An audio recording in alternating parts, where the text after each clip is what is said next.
I know that voice. Hello, twin. Yes.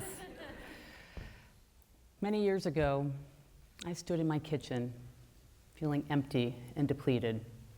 I had been gaslit again by my business partner. My marriage was in the tank. And there I was, feeling gutted, alone.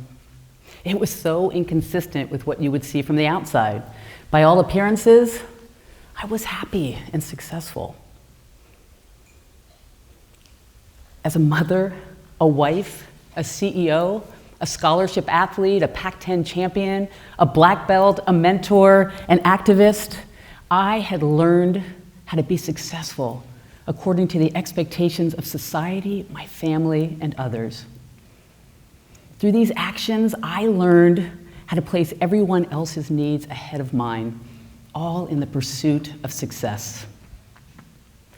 My life had become very transactional as opposed to transformational, and it certainly wasn't consistent with being my highest, most authentic self. I knew something inside of me wanted to come alive, but when I tried to shine, sexism, gender roles, society's expectations dimmed my light and made me feel isolated, misunderstood, and even punished. Be bold, but not too bold. Be strong, but not too strong. Be vocal, but only when spoken to. We want you to lead, but you're being too direct, too aggressive, too much. It's okay to be emotional, but not at work. And never, never let them see you cry. Can any of you relate to that? Yeah. I knew something was wrong because I could feel it emotionally and physically, but I couldn't pinpoint what it was. I desperately wanted to unearth the most authentic version of me, yet I could not seem to navigate the change. It took the crisis of COVID for me to begin a massive transformation, to shed my protective shell and to find a version of me that is the truest version of me. I shed my business, I shed my marriage of 33 years, and I even began exploring my sexuality. As I have learned to love who I truly am, my business and my life has expanded in a way that has increased my ability to fly and impact so many more. Today, I am energized with a spirit that glows with the iridescence of the dragonfly. Let me share with you my love of dragonflies. There's a magic and power in the essence of a dragonfly. Dragonflies symbolize moving past self-created illusions that limit our growth and our ability to transform. They're a symbol of hope, happiness, new beginnings, and love. There are 3 stages in the life of a dragonfly: the egg, the nymph, and adulthood, which for dragonflies is triggered by a major event called emergence. We all share the magical powers of the dragonfly, and if we can feel and listen and tap into our inner dragonfly, we can break beyond what we thought was possible. My dragonfly emergence story started on June 3rd, 2020. I was working from home due to COVID, as many of us were.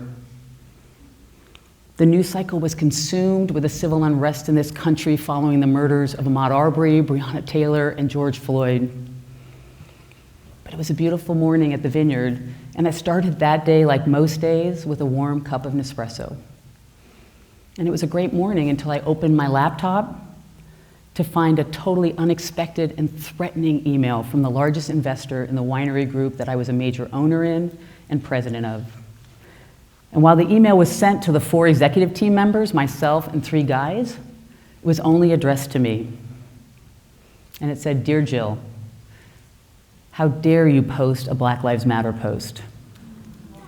This political post will damage me personally and professionally, and if you don't take it down, I'm going to ask for your resignation. And if that doesn't work, I'm going to hire attorneys to sue our own company." Yeah, Our company had a diversity of investors, employees, and customers. So putting up the post was the right thing to do, and I was really proud to lead this effort on such an important issue. The week followed was a challenging one. For while we were praised by many wine bloggers for being out in front and taking a leadership position, we also had many customers quit because of the post. And our largest investor continued to ask for the post to be taken down, for me to resign, and for our board to meet. Our board did meet, and we determined that we were going to keep the post up, but we also voted that we would never use our voice or our platform again on social issues moving forward. I was the only dissenting vote. And that email got me asking, what was I doing as a leader in the wine industry to be part of the solutions that I want to see? It's my nature when things get tough to find solutions, to take action. My voice has always been instrumental to my success. I was brought up in a Jewish family and taught tikkun olam, which is to repair the world and leave it better than you found it. But before you repair the world, you have to repair your community, and before your community, your family. I've been on the front line of many racial and social justice fights, so using my voice wasn't new to me. But boy, had I lost it. And the dis-ease in my body, it was palpable. I realized how tamed I had become in this industry steeped in tradition and dominated by men. Anyone that knows me would say, Jill, tamed? No way. Yeah, but I was. And that got me looking at my own industry, where I found that there are only 10% female winemakers and 0.1% black winemakers, men and women. That female sommeliers are still making 70 cents on the dollar to their male counterparts. And yes, you will find amazing women in tasting rooms, but when you look at the industry as a whole, there are very few women in leadership positions and even fewer women of color. Yet, almost 70% of all wine is purchased by women, and the industry, I know, shocking, and the industry does not represent its largest customer. So, what was I going to do with that knowledge? The world needs us to show up in our brilliance and our voice now more than ever. We're getting more C-suite positions, we're getting more seats on boards, but it's not enough if we can't show up as our authentic self. I knew that I was put on this earth to use my voice, and that day, when I gave myself permission to make that change, it unlocked something in me, and that allowed Tenero Cellars to literally pour out of me in an instant, even though I had not given it a thought prior to that moment. I launched Tenero Cellars on October 1st, 2020, because the beginning of COVID is a wonderful time to do something so bold. As a women-owned and run wine company on a mission to reshape the wine industry to reflect its largest customer, women. Our logo is the dragonfly, of course, and our name, Tenero, is the moment when a dragonfly comes out of its cast and it's in its most vulnerable state. Its wings are colorless, it can't fly, but within a few days, it gets its full colors in its wings, spreads its wings, and takes off with amazing strength and grace. That moment of emergence for a dragonfly, that represents all women to me. We all have that power within us. We're all filled with grit and grace. We just have to claim our power, voice it, do it, and be our true self. And for me, I knew at that moment I needed to make that change because I was that vulnerable dragonfly. And when I finally began to tap into my head, heart, and gut for every decision, I began to tap into full capacity thinking.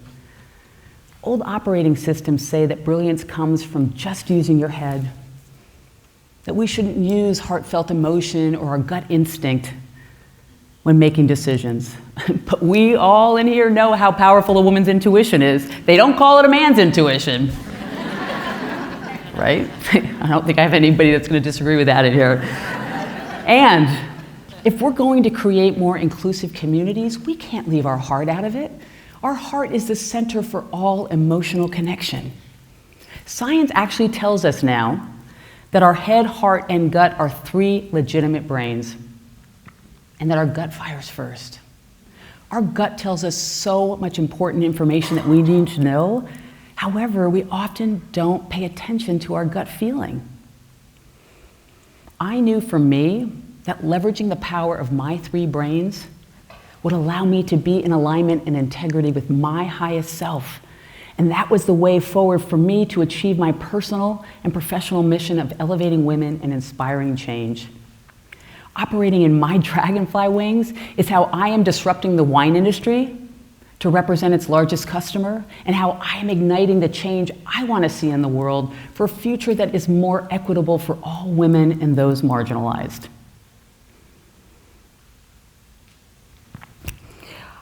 After starting Tendril Cellars, I felt amazing. I thought I had made it. I'm operating at my highest self, that I had evolved. Because I was speaking my truth, my throat wasn't hurting anymore. And that ongoing pain I had in my heart and my stomach for so long had dissipated. But little did I know, I was just in the nymph phase of the dragonfly. The nymph phase is the longest stage in the life of a dragonfly, and it is spent entirely underwater. A dragonfly can actually molt up to 14 times, which is to shed its protective shell to make way for a new growth. When you've gone beyond what you thought was possible and pushed through the pain and the fear and come out the other side, maybe it's a message that there's more growth coming. And when I checked in with my head, heart, and gut after launching Tendril Cellars, I knew there was more growth coming. While I hadn't been emotionally, physically, or spiritually connected with my husband for over a decade, I had not made the move to end my marriage of 33 years. I was building a business, changing the world, and taking care of everyone else. So I told myself I didn't have the time. But when I finally took my own advice of checking in with my head, heart, and gut, I knew that if I didn't end my marriage, that I would never be in full alignment and integrity with my highest, most authentic self. And the day that I picked up the phone to begin divorce proceedings, a 50-ton weight fell from my shoulders. I felt free. And I knew with every shedding moment that I was getting closer to the truest version of me. I was building a business that was empowering women and fighting for gender and racial justice, and I was speaking around the country on how to lead with your head, heart, and gut so that you're leading authentically. But wait, there was more. So remember, in the life cycle of a dragonfly, there's a whole lot of work and transformation happening during each of the molting phases.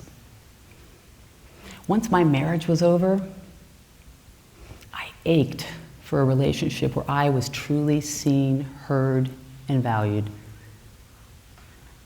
But I knew before I was capable of receiving this kind of love from someone else, that I had to have a love affair with myself.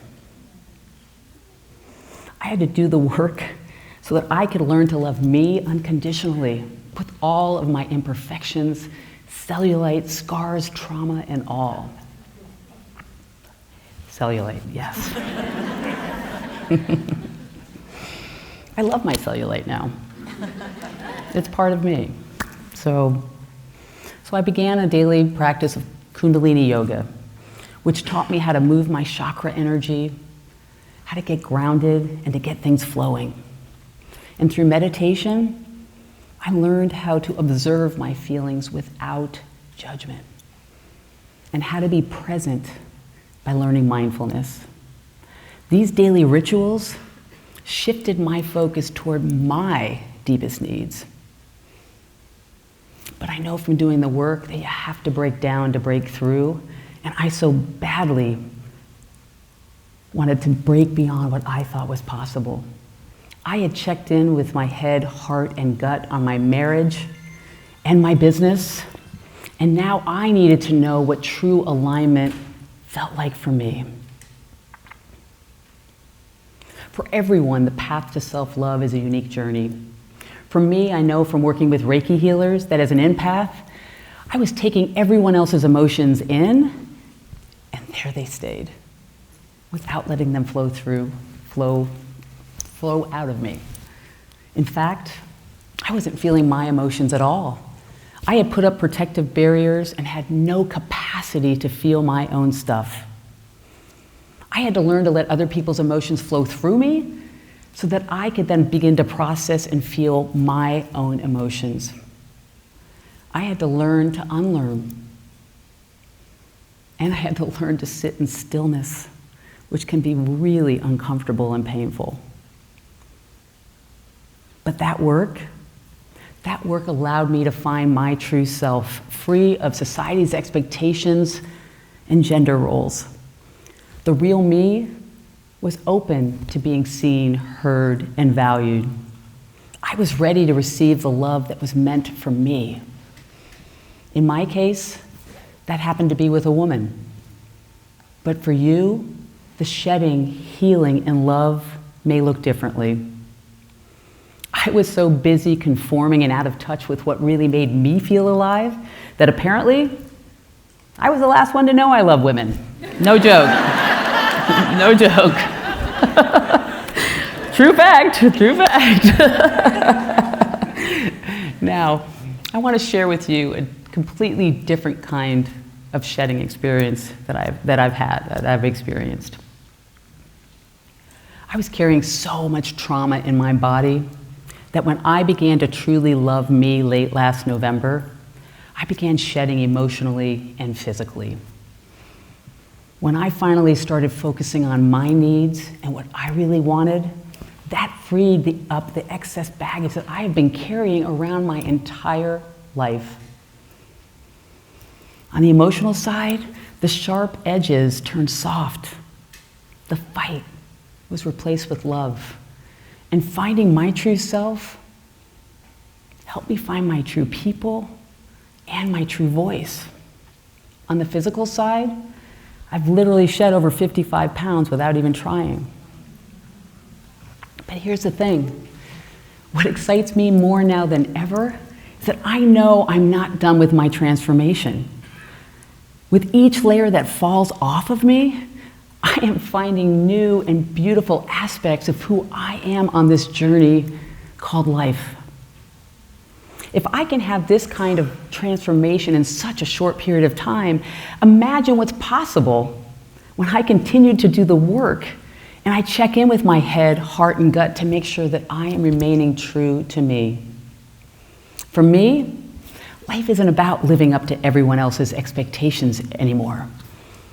It's about loving myself so fiercely that the world can't help but love me back, even when I'm too much. What if being too much is your superpower like it is mine? So, check in with your head, heart, and gut so that you can be in alignment and integrity with your highest, most authentic self. Be bold, be strong, be aggressive. Speak up, be emotional, lead with your heart, and listen to your gut. Cry if you want to. Challenge old operating systems and narratives. Create your own version of success. Love who you want to love, including yourself. Break beyond what you thought was possible. Spread your wings and fly. And lastly, be too much. Thank you.